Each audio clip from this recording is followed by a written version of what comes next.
So I would like to introduce Tahani, and we were just talking about Darlene. So that takes us back to when we first met. So that was 2018 at the CREW, Canadian Real Estate Wealth Women Investing in Real Estate Conference that they had in Toronto. So that was over 2 years ago now, and that you were emceeing that, and that was super exciting. Darlene and I were there, and we were really happy to be presenting. That was our first little trip out to Toronto as presenters, and that was when we met.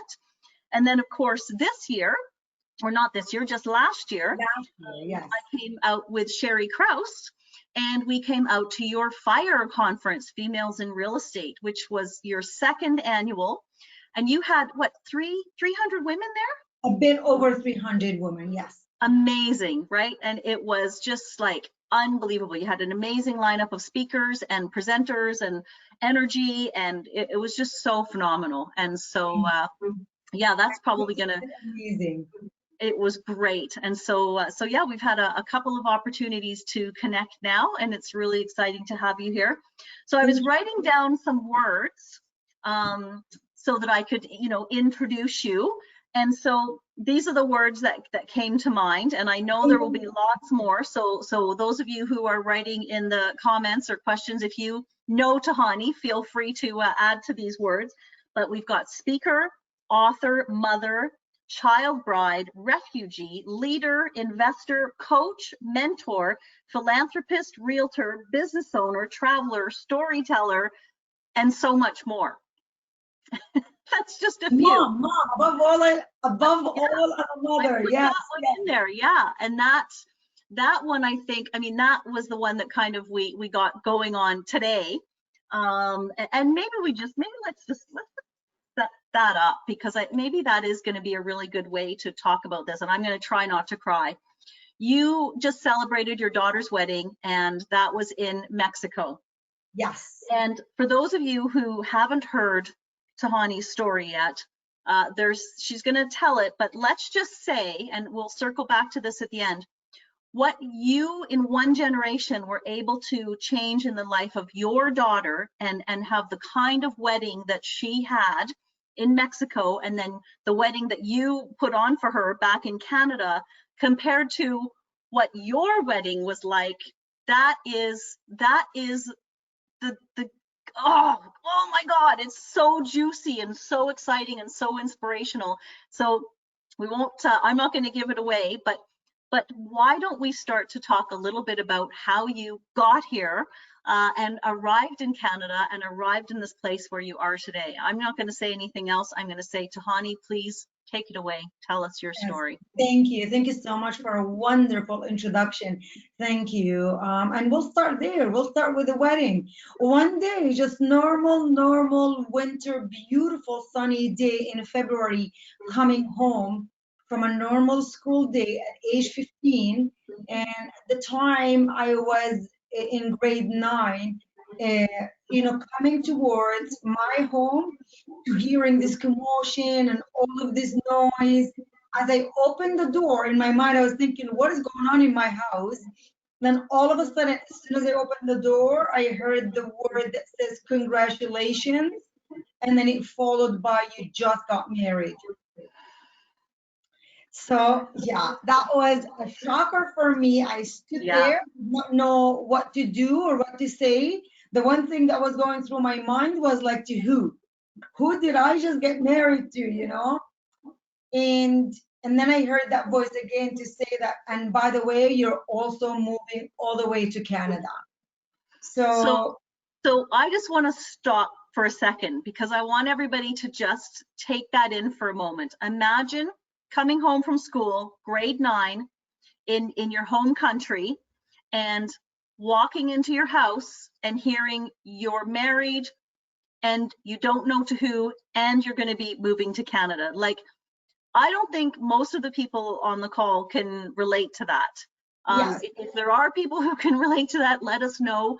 If this is the first time that you've heard that, this is a big part of Tahani's story, and it's something that, I was born in England. talking about privilege and having freedom. I mean, this is so big, such a big part of who you are, and such an incredible background to see where you've come from. So I just wanted to let that sink in to everybody. Sorry for interrupting, but I just wanted everybody to really understand that they weren't hearing things. They weren't hearing things. You came home, you were married, and you're moving to Canada. So the thing is, I know that some of the ladies might be saying, I can't relate to that. Of course they can't, but you can relate to some of that. Like, where in your life has something happened that it wasn't your choice or your decision that really impacted where you're at, whether it's a job that maybe they let go of you, or whether maybe like what we're experiencing right now with the corona and the COVID-19. There are always things that are out of our control that could happen to us, but more importantly is how we react to with that happens to us. So that's the whole, it was a lesson in my life early on in my life, but really the foundation of it all, or the lesson of it all, is that it really is more important how you react to that. And there is also another saying, I can't remember how it goes, but it's not how many punches you get punched, but it's how many times you get up after you get punched. And that's sort of like, I think it was a boxer that said that, one of the famous boxers. But that's what life is all about. Sometimes it does, it does happen to us. It does it changed our path because of certain things. Could be sometimes even not only losing a job, it could be maybe death in the family, illness, whatever it is, but it's really how you react and you see things after that. And of course, we've been talking a lot about that with COVID-19, right? Yes. We've been talking about, are you sticking your head in the sand and hiding? Are you binge watching on Netflix? Are you taking this time to kind of reset, regroup, regather, re-energize, refocus? One of the things that we've talked about a lot is getting all that paperwork done, right? Get your taxes done, get your will done, get your legacy planning done. And we're probably going to start to come to an end of this extra time that we've had, and people are going to be like, oh my gosh, it's over already. Yes, let's do it. Yes. Speaking of where you started with my daughter's wedding, I mean, for me, I got married at 15. It was always my wish that my daughter would not get married until she's, late teens, maybe even in her 30s. And God fulfilled this dream for me and for her. She just got married and she had the most beautiful wedding, a husband that they both chose each other. And you know what, before all of this, talk about perfect timing as well. So really thank you for saying that, because I know you know Soraya, and it was just absolutely beautiful to witness such beautiful love. The photos looked gorgeous, and as I say, again, just to talk about what you're able to accomplish in one generation. You went from being a child bride to having a daughter who chose the husband that she wanted to marry, did a destination wedding, and then you were also, because of your success, you were able to throw another wedding for them when they got back. So that's just, that just speaks to the accomplishment and where you started and where you've come from. And I just think it's absolutely amazing. So thank you. Congratulations, like just on that, Thank you. Now we can talk about all the other fun stuff. So yes, really state parts. Canada, yes. Came over to Canada, you're a child bride. I mean, my goodness, what must your first few years have been like? Of course, it wasn't easy. Just like, as an immigrant, not knowing the language, not knowing the culture. Jordan is a total opposite of what Canadians are. So there was a lot of differences, and there is a lot of, I would say, I had to become, again, early on, very adaptable. Like, seeing the other side and seeing how they have a different way. It doesn't mean that my way is better, or I should say the Canadian way is better, but what is, like, the differences, and appreciating those differences about each other. So it wasn't easy, and it was where I would go to school, I would come home, I would attend to my housewife duties, I would cook and clean and do whatever is expected of me, and doing more than what a usual grade 10, high school kid would do. So it was a little bit more effort and more work, but I had to adapt. The second thing that happened in my life, Liza, that really made my life again take a different turn in a direction that I didn't see for myself in terms of how capable I was, that was the divorce. So Mm-hmm. fast forward 22 years later, I was in that marriage. Finally, I made that decision. So it wasn't a decision that was made for me at the beginning. It was this time my decision to leave that marriage. And I did not leave it because I valued or I saw myself, but it was more about it's gotta be better for my kids. And I was looking after my kids a lot more. I loved them more than I loved myself. Let's put it this way. But I knew that there was no way I was going to be in an unhappy marriage, in a marriage that's not good, healthy for me or for them, and so on and so forth. And it was scary. It was Mm-hmm. scary, if not even more scary than the first time, because this time it was my decision. So if I fail, fingers would be pointed at me. We told you not to leave. We told you that that was not a good idea. We told you that you are way better off to stay in an unhappy marriage than for you to go on your own. So there was a Oh, lot so there were a yeah. lot of that. And risking your, people were probably saying you're risking your children, Of and course. you had to look at this and think, no, I think this is going to be better for my children. And so you talk about being adaptable and the uncertainty and control, and somewhere inside you feeling the fear, feeling all that uncertainty, and that motherly instinct, right? That maternal, that internal, that intuition, and knowing that you were making a better decision for your children. I mean, I can definitely relate to that. I mean, we've talked a little bit about, my mom being a single mom and raising two girls.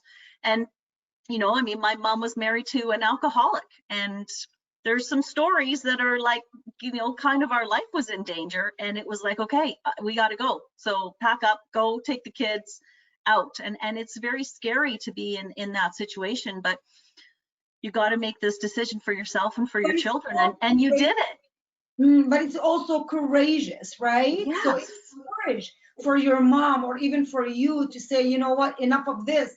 Let's go on and do something better, not knowing what's going to happen, right? Yeah. Yeah. Fantastic. And so that's You leave 22 that, years. say that Go again, ahead. please. I was going to say, so that, you did that 22 years into the marriage, and Yes. then this whole real estate thing started up.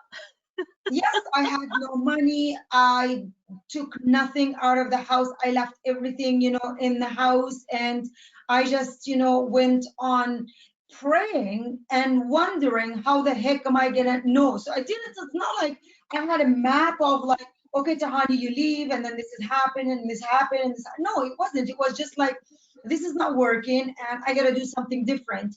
And again, for those that are sitting here and wondering, oh well, Tahani, maybe you had your kids that drove you to do this. Yes, but you have to find something that will drive you, because even when you get knocked on, something that would pick you up and move you, like, and again, there's a lot of uncertainty in our life. It doesn't take a coronavirus to bring uncertainty into our lives. There's a lot of us that go through that even without the coronavirus.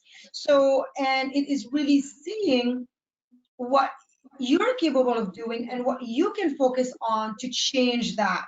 So it's always perspective. It's always here rather than out here. And again, taking the corona thing, like there is a lot of media putting a lot of fear into people's heads, hearts, I also should say, so that they become paralyzed from not even, knowing what to do or what's going to happen. Again, like talk about uncertainty, but you have Hmm. to really think about it differently. And I'm going to share with you what I've done. I became very focused. I shut down all the noises of those that, oh, you can't do it, oh, you're not capable. How can a woman, afford to be on her own? How can you make it on your own? How can you have two kids and work? So all of those noises, I had to shut them out.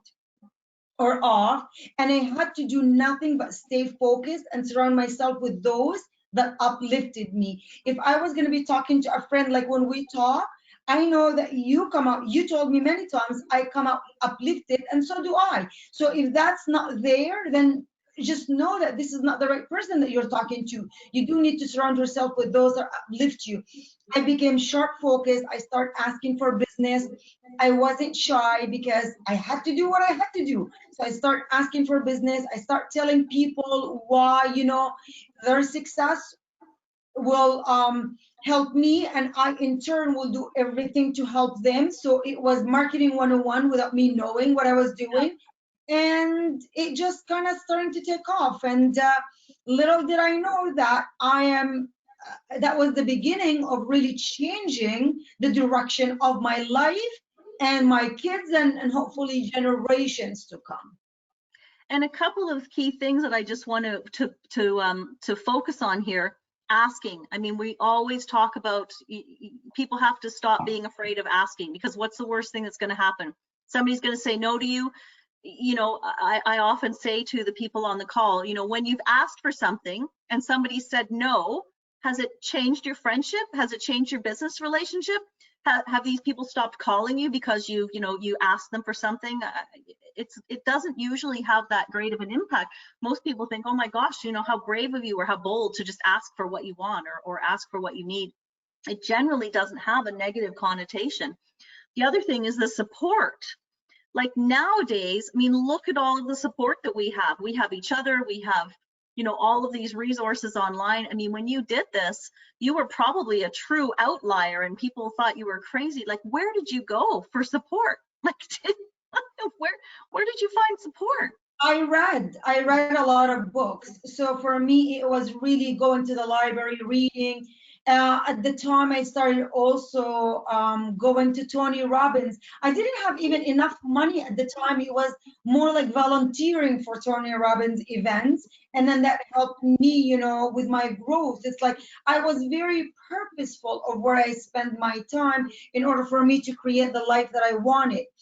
And I wanted to circle back with regard to the rejection, especially women, because we are already more sensitive than men are. If you think about rejection as, it's not a way really for people saying no to you, because when I first got into the real estate sales, I thought when people told me no, or they don't want to sell their house with me, that means no to me. But it wasn't really personal. It was just that they maybe thought I was not the right person, or maybe they thought I was not capable, or maybe they thought it's like I could not handle it. Whatever, it was not. It's not just about the me. So for you, for anyone that's afraid of asking, the worst case is that they're going to say no. Use that to learn more about why they're saying no. Why are you saying no? What is it? Is it like this, or is it this? Or do you think I can, or do you think I can't? So that you get to know more about why they're rejecting the idea or the business or whatever it is. Another thing too that I wanted to say that about rejection is that if you could think of it as, if if so many people told you no, that means you're getting closer to a yes. Because there is also I don't know if it's a science, or I don't know if it is, but I know that we've always been told as salespeople that for every 100 no's, that means you're getting closer to a yes. So I'm like, okay, give me 100 no's. I did not really think, too much about it. So just don't think of rejection. Don't take it personally. For all the ladies that are listening, when someone says no to you, just find out why and see if you can solve that problem. Exactly. And a lot of times people think that, as you say, it's personal, and it's generally not personal. It's not the right time, or it could be, I mean, there's a thousand different reasons. Yes. But yeah, I mean, I think we have lots of people on today who are yes people, right? Like, yes, saying yes to things and taking opportunities. And one of the things that we've been talking about with this whole COVID thing, and it's been interesting because I've been on a couple of calls and I've used the word opportunities, and people have said, well, you have to be really careful about saying opportunities right now because you don't want to appear opportunistic in a time of COVID. And it's kind of like, well, we need people to come up with new ideas.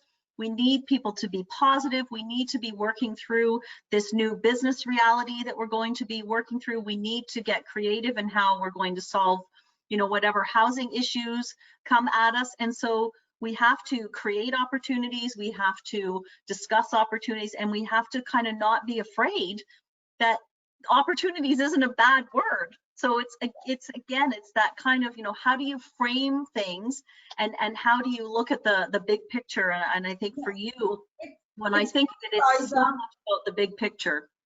You know what's so funny? If it was another person, I should say a male, that says we're going into an amazing opportunity, an amazing time, then it would have been okay. But you know what? Just because we're, being, sometimes hearing as a woman, oh, don't think you're opportunist.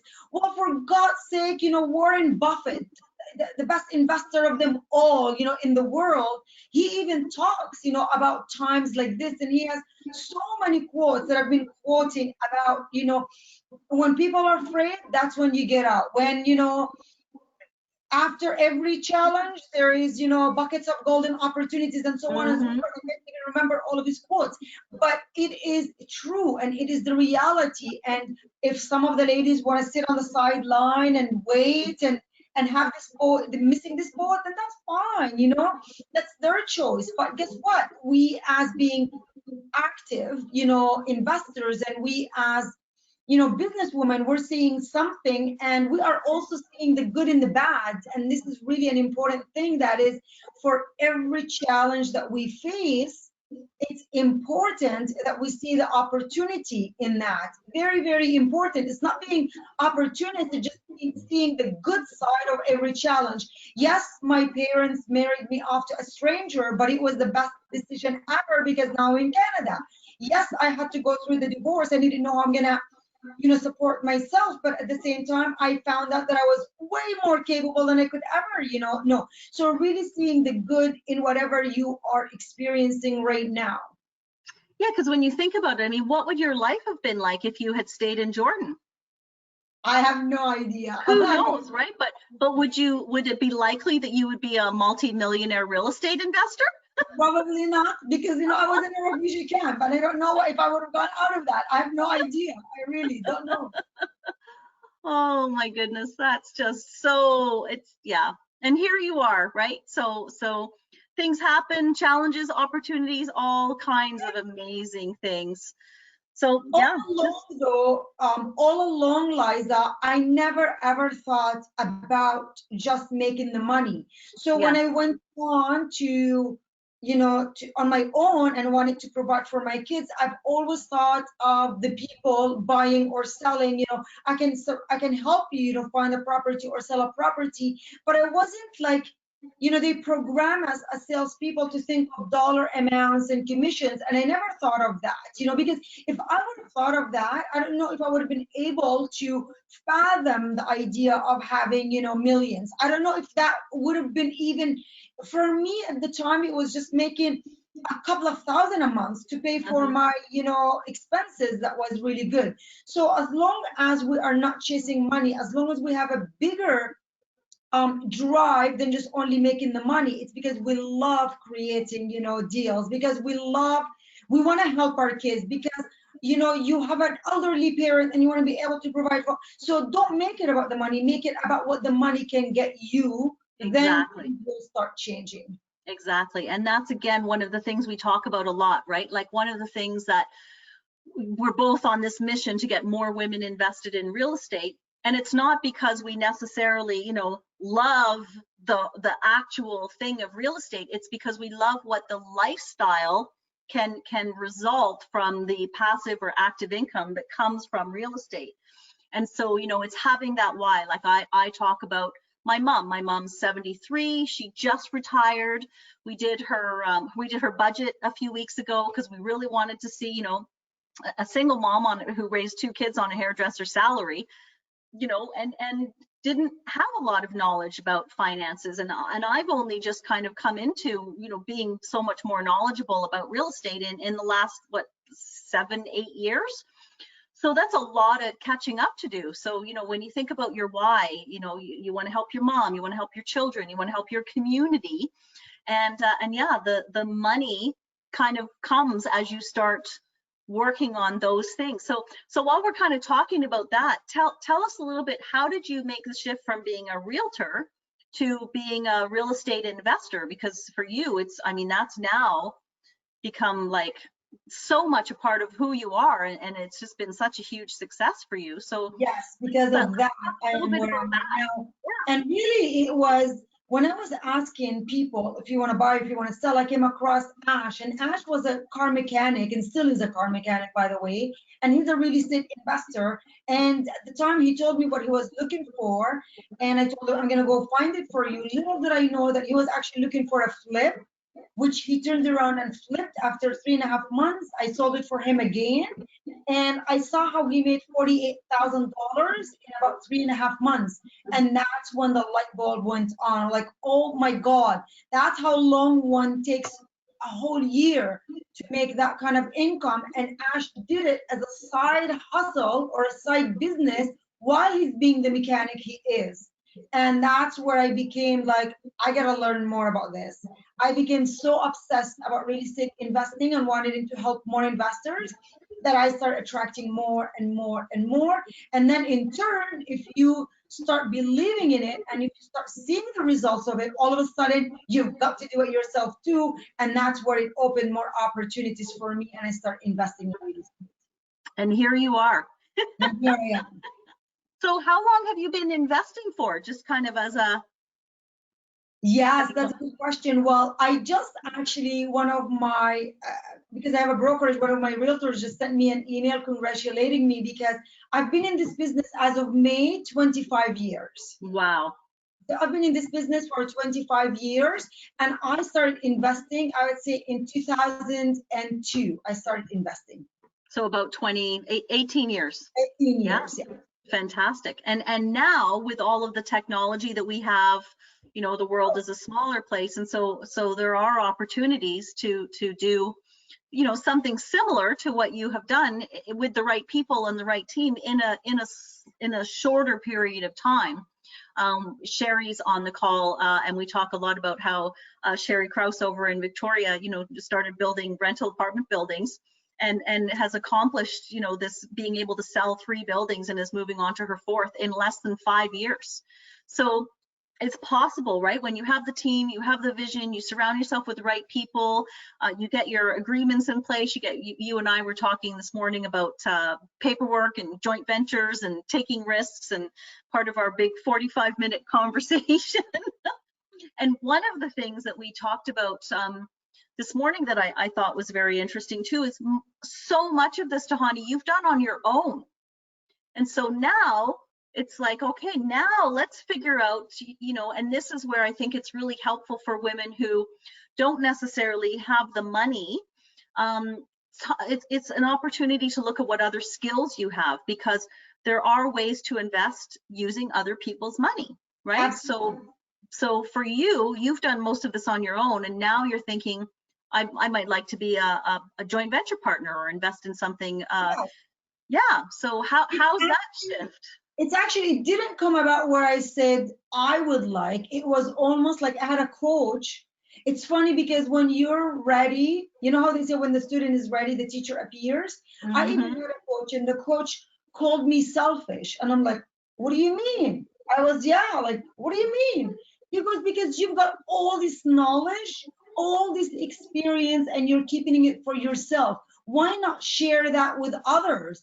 I didn't think about it that way. I thought I was being very responsible, wanting, you know, to kind of only sort of like, you know, take my money and use my money and not use others. He's like, no, because there are other women that no matter what they do, they're not going to be able to get to that level, because not only you're doing it yourself, but you've helped hundreds, if not even thousands of people get here. So then get out there and start, you know, seeing who wants, you know, that support.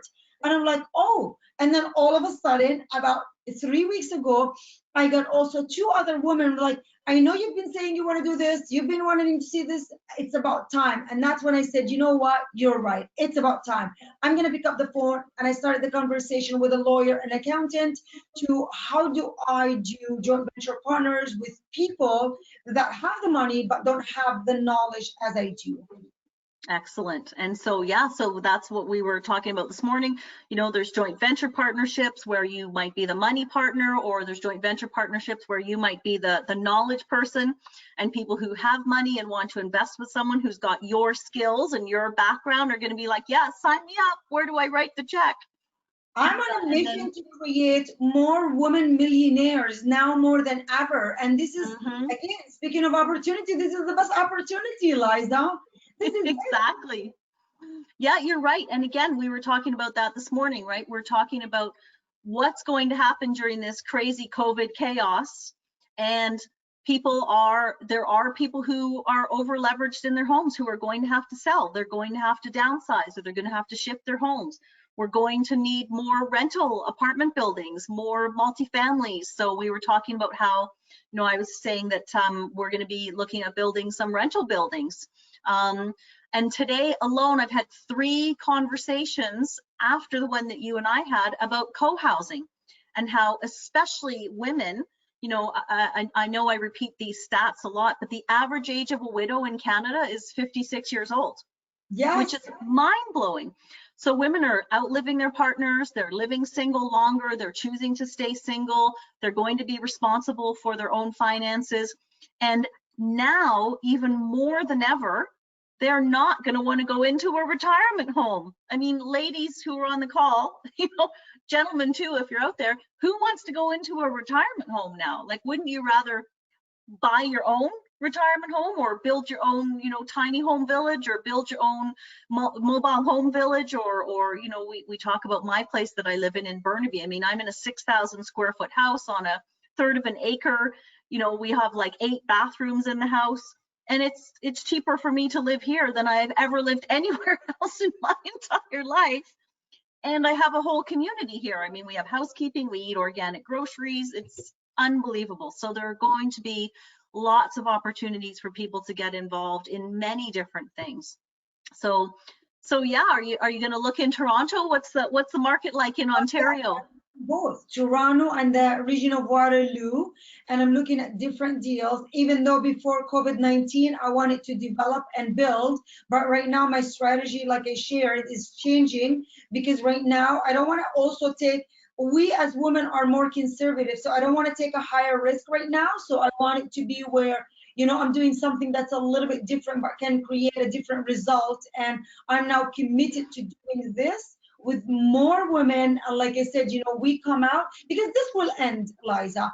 At what point it's gonna end? Whether it's gonna take 6 months, 1 year, 2 years, 3 years, is gonna end. But you know what? When it ends, what have you done meantime? And that's what I want the ladies to think about. Like, you know, I'm actually even one of the things that I actually wanted to share is, even during this COVID-19, I didn't just like sit and I just relaxed and I binge watched, you know, TV, even though I have watched Netflix a lot more than I've ever. But at the same time, I did work. Like, I'm gonna be putting on my first online course that I've ever done, and everything internet, as you have supported me with that. You know how hard it is for me, but this is gonna come to reality, you know. The podcast second season is gonna come out, and few other things, and I know that this is still not out there, but for some of the ladies that are already listening to this, I'm going to be featured. I'm already featured in 2 international documentary movies that are about women and money, because this is the time. It's more important now than ever before for women to really understand money, learn it, and learning how to leverage it, you know, because we make money, but how do we keep more of it, and how do we leverage it, and how do we make it work for us, especially when you're at 73, your mother age, or even earlier than that. Yeah, and you know, that's a great kind of point for us again to kind of help anchor, right? If you have a job, how are you putting money aside for yourself? Are you taking that 10%? Is it possible to take the 10% because salaries are so low? Or do you have to develop a side hustle so that you can make some spare cash, right? Like, what are you going to do? Because we all know the 40-40-40 plan doesn't work, right? So for those of you not familiar, the 40 plan is you work 40 years for $40,000 a year and then you retire on 40%. And that's what a lot of people have signed up for. And I think part of it as well is, you know, our parents' generation, there was a pension plan, there was job security. I mean, you know, some of our parents, I mean, my mom was a hairdresser for 55 years. She was a hairdresser her whole life. I'm, you know, 51 now. I've probably changed careers, I don't know, 8 times. I started in banking, I've been in events, I've been in tourism, you know, now I'm in like education and real estate. Like, how the hell did that happen? Yeah. And so Another it thing too is, Liza, I want to add to that is that yeah, the women that say, I don't have enough money to save at the end of the month because there is like so much expenses that I still don't even make enough to pay for my expenses. You can still achieve more than what you do right now by maybe buying a house, your own home, with a lesser down payment than 20%, because as real estate investors, we have to pay 20% down. As a homeowner, you can do with a 5 or 10% and then rent rooms, just like the house that you are living in. You can rent some of the rooms, you can rent the basement, you can make your own home a money machine so that you're not constantly working to pay for its expenses, but make the house pay for its expenses, and then you save a little bit more. Or maybe you live for free so that you can take your money and then put it somewhere else so that you can create even more. So this is one of the things that is very important for women to realize, is that it's not just about buying an investment, even buying a home that you can live in and turn it into making more money for you. Exactly. And I think, you know, to take that point even further, right, there's the, you know, buying a home, putting a suite in it, having students, putting a couple rooms on Airbnb. You know, I mean, I know everybody's not doing a whole lot of Airbnb right now, is not doing well, but it'll come back, right? Yeah, it'll come back. And you know, like my house that I had in Victoria, I mean, that's exactly what we did. We bought a 6-bedroom half duplex, and we had people who were moving into the city of Victoria who were needing to kind of, you know, get settled and find a place to live, and they would stay with us. They'd come into Victoria thinking that they were going to need a place for a couple weeks while they found a place, and you know, Victoria's vacancy rate is less than 1%. So they would end up staying with me anywhere from 3 to 6 months, and then they didn't want to leave.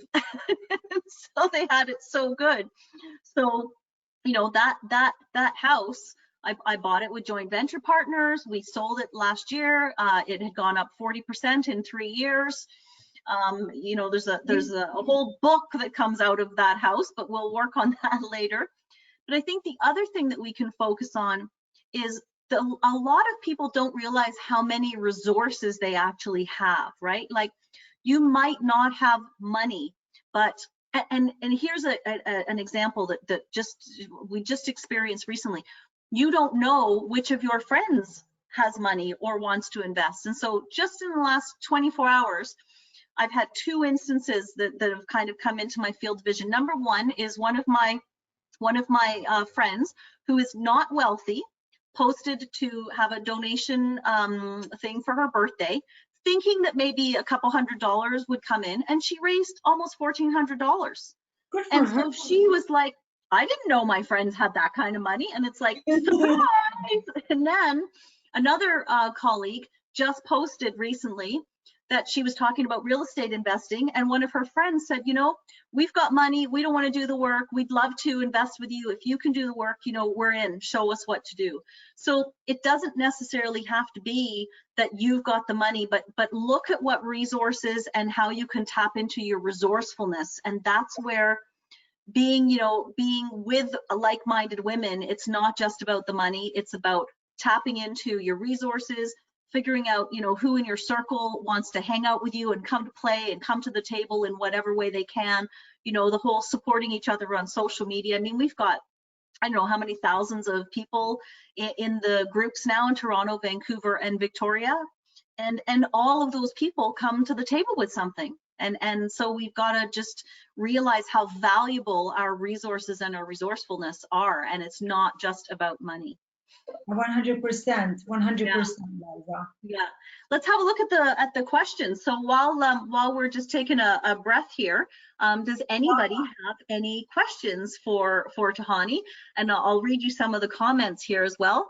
I'm a complete beginner. All the questions, yeah. Yeah, I'm a complete beginner in the world of investing and real estate. Thank you for having me. You're welcome. Thank you for joining us. Let's see, what else have we got here? I got to scroll down a bit here because there's lots in here. So let me just scroll down.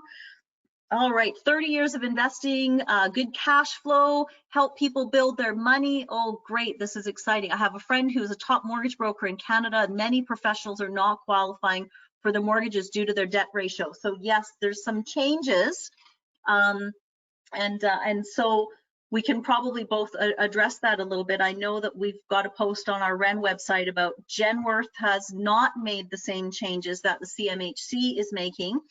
And so this is, again, where having people who are knowledgeable, so a mortgage broker, realtors, accountants, lawyers, they're all going to be able to help you figure out what your situation is and figure out what you might need to do to adapt your situation. So Tahani, have you got anything to add to that in terms of what impacts of the changes having over in Ontario? You know what? One thing for sure, I can tell you 100% for sure is that things will continuously change. And what might work right now will not work later, and what work later might not work, after. So it's not about what's happening, it's more about finding solutions with what's happening. So the first thing I would do is, if depending on your situation, again, is I would call into a mortgage broker or two or maybe three, and then ask for their opinions of how can I go around this? How can I leverage my money? How can I leverage my credit? And that's where really it's creativity. And if one says, oh, you can't do anything, it's okay, find another one and see if everybody is saying no, then maybe look into raising money. So it's like, it's all about finding solutions. That sounds great. And I think that's really the key, right? Is finding the solutions. One thing too is, a lot of people are buying, as you mentioned, getting that first property, that residential home. But then there are other people who, if you can't necessarily leverage yourself into a primary residence or a house to have as a rental, this is where, some of the things that we're doing, like we're getting shareholders together to buy into a rental building. And so the minimum investment is $25,000.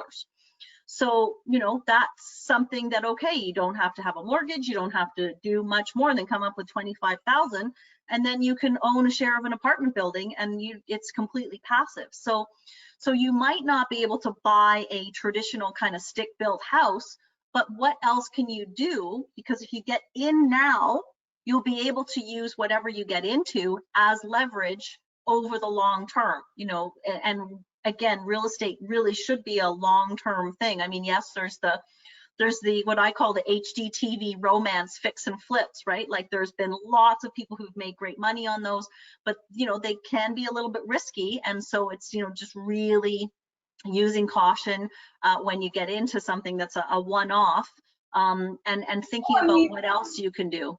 Yeah, you're touching on a very important point with the TV shows, is that really they're only TV shows for entertainment. I would say in 2007, I was approached by them to do a TV show, and then when I saw what they wanted me to say, what they wanted me to do, and how they want me to showcase some of these, investment opportunities, it's like, this is not real. This is not what's happening in the real world. And they're like, yeah, but that's what TV wants. Yeah, but this is like giving misinformation to the people who really want to do this. And especially newbie investors, this is an advanced strategy flipping. So if you're a newbie investor, it's very important to learn the foundational work before you jump into a flip, and kind of go in maybe even with others, like Liza was saying, so that you can learn more from this, then you could on your own, but don't risk your money. There is no need for you to risk your money, and you don't have to risk your money. You can do everything with ease. I also believe that right now, more than any other time, it's so important to learn, learn, learn. Even if you think that this is you're not ready yet, use this time to learn. Use this Mhm. time to figure out more answers. Okay, I don't have money. What can I do? I can't find out a good investment, a cash flowing property. What can I do? So use this time to really leverage your knowledge and the knowledge of those that are around you. Awesome. And I want to just say so much thank you for pointing out my confirmation about the HGTV romance, right? Because I mean, it looks great. It's exciting. You know, there's lots of hot contractors on there. I mean, who doesn't love Scott McGillivray and the Property Brothers and Yeah, all of those guys? yeah.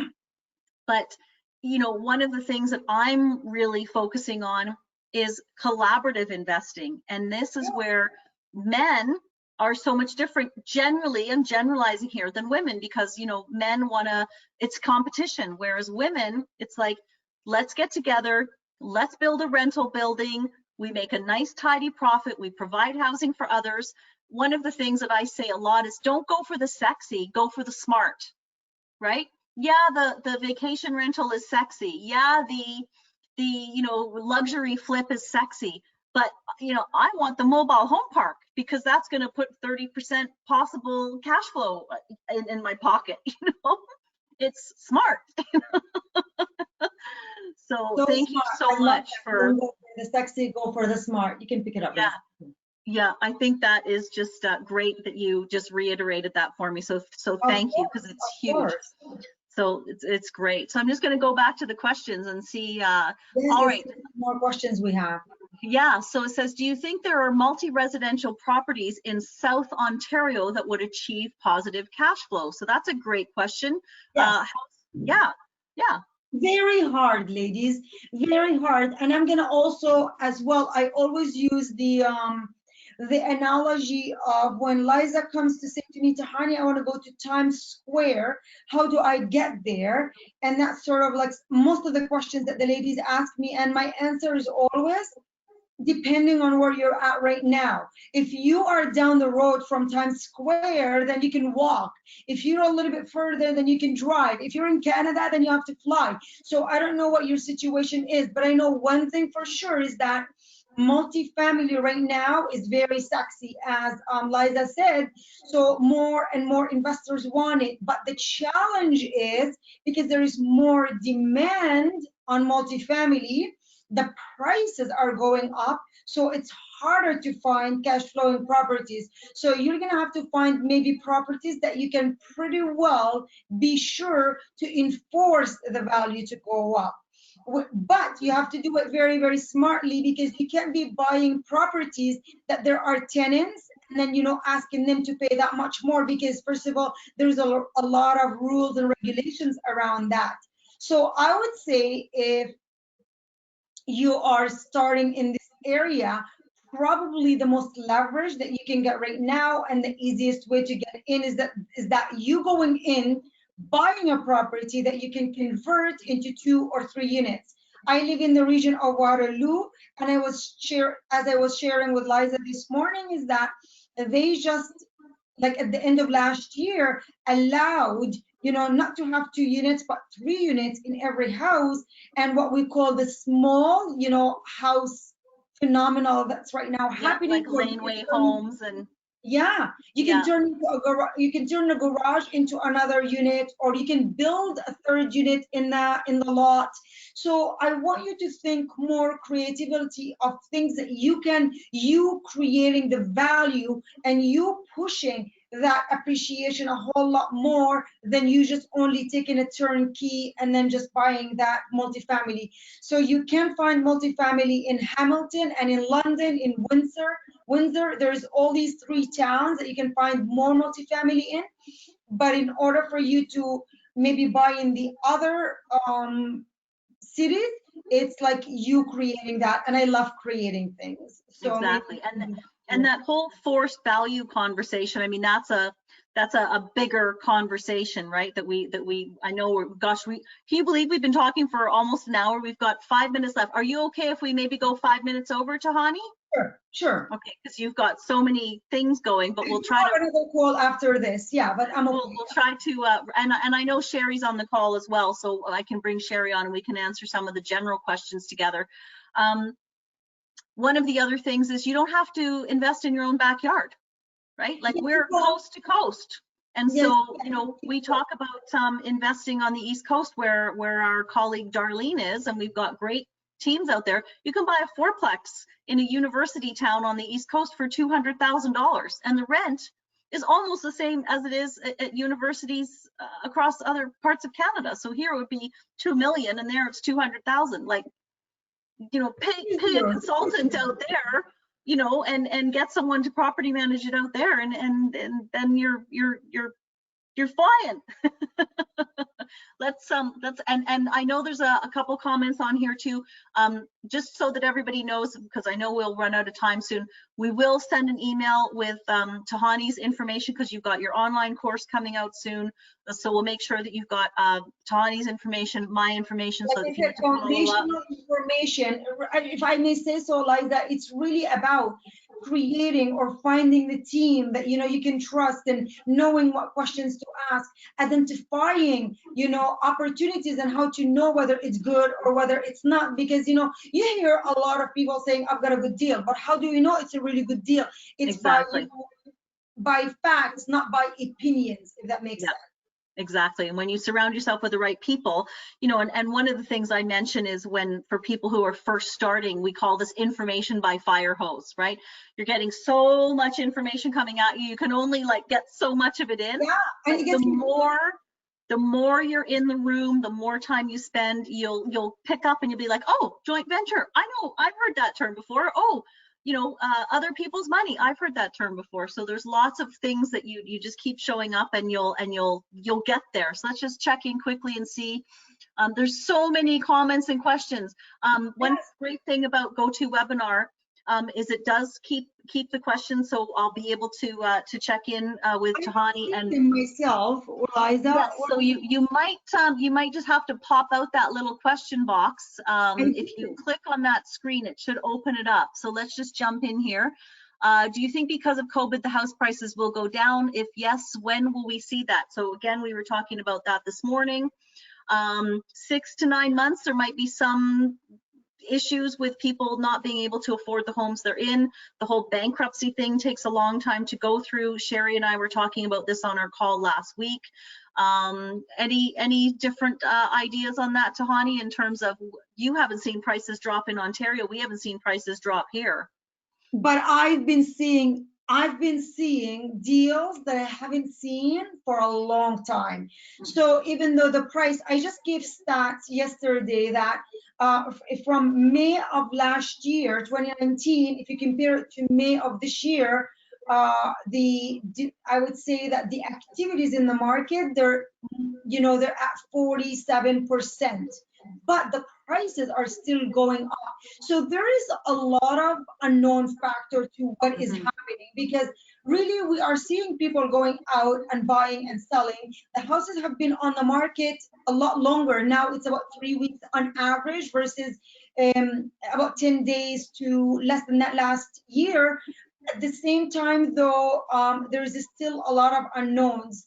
There is people that are still being able to keep going because of all the injection that the government is putting into the economy and the support and the assistance that they're giving. But when that stops, what happens then? That's the question, and we don't know yet. I cannot predict what's going to happen. And I also have been hearing that there may be a second wave. Again, I don't know if that's going to happen, what happens, but all I know is also there's a lot more deal. I've been going out looking at deals like I have not seen within the last 3 years, ladies. There are opportunities out there. You don't have to compete. You can still get something that is really good. It's just that you have to really learn. Again, I'm gonna go back again to the learning of how do you identify these good deals. So when you see one, you act on it. Beautiful. That's awesome. And you know, I think probably just because of time, because I know you've got another call that you have to get to, we should probably wrap up, but maybe what we need to do is have you back. I'll be more than happy to answer any questions. And as well, I also have the Facebook, the Fire Facebook group. If you know, I mean, I'm not as active as you are on your platform, but if there's any questions I can answer, I'd be more than happy to answer for the ladies. Absolutely. And so what I will do is I will make sure that everybody who is on the webinar today gets the links. Those of you who have been on with us before, you know that sometimes we send out a whole page of links because we've shared so much information. So we'll share Watch out Tahani's for the links. movies, ladies, when they come out. I know Liza, she's like, can I say something? Can I say We're something? going to have to do a watch party when the movies come out. Yes. Yeah. So can't wait for that. Again, I just, you know, we're going to wrap up, but I want to say, Tahani, a huge thank you for sharing your story. I think we talked at like a super fast pace today because there was so much to talk about, but you know, just that, you know, child bride, leaving your husband, building a new life for your children, becoming a real estate investor, writing books, now starring in documentaries, you know, becoming a multimillionaire, authoring books. I mean, and the thing that you're most proud of is being a mom, which is just so lovely. And you want to help so many women. So it's so great to have you here, and it's so wonderful to have you use your time to share your knowledge with the ladies. And we're so grateful to hear your story. And I'm sure that we're going to be hearing about it over the next few days as people kind of sink in with that whole, oh my goodness. Thank you. And ladies, I just want you to know, above all, that you are capable too. You know, I never thought I would be able to do this, and look where I'm at, and you can do too. But just don't overwhelm yourself. Again, like I said, baby step, and you're already taking your first step by just being here. That's a big step for, you know, some of the ladies, probably because one of the ladies that said to you, I've never been on a webinar. That's a huge. Well, congratulations, because you've taken the most courageous step of them all. Exactly. Just get started, right? Show up, get in the room, get started, and keep surrounding yourself with these people who are doing it. So thank you everybody. We're going to sign off. And thank you. I can't see anybody, but thank you, Liza. The next time, what we'll maybe do, Tahani, is we'll maybe have it as a meeting, and then you can see everybody's smiling faces. I would love that. I would love that. And I wanted to say hi to Sherry and hi to Darlene and everyone that I know on this call. Awesome. Have a great day, everybody. Thanks for joining us. We'll be in touch soon. Bye.